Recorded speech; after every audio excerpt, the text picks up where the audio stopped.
Now, with unemployment at 9.1% and bank profits rebounding nicely, people are fed up and they want to make it known.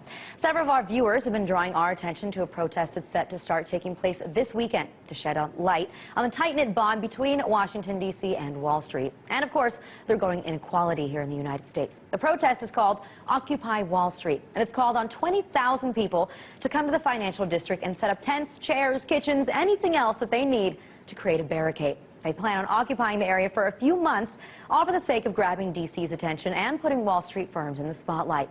Now, Anonymous is also on board with this movement.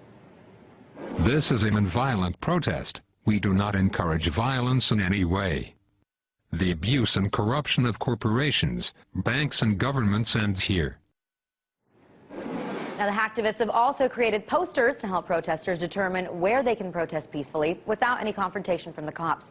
As you can imagine, the Wall Street banks aren't making any comments about Occupy Wall Street. But Mayor Michael Bloomberg welcomes the activists this weekend, saying people have a right to protest. And if they want to protest, we'll be happy to make sure they have locations to do it. As long as they do it where other people's rights are respected, this is the place where people can speak their minds. And that's what makes New York, New York.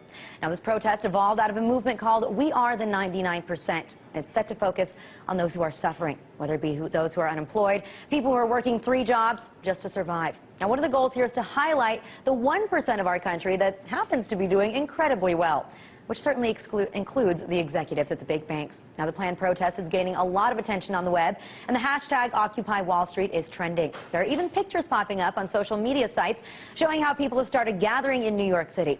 So it's going to be interesting to see if the protesters' call for justice will actually be heard. And more importantly, if that 99% actually shows up in person to have their message heard.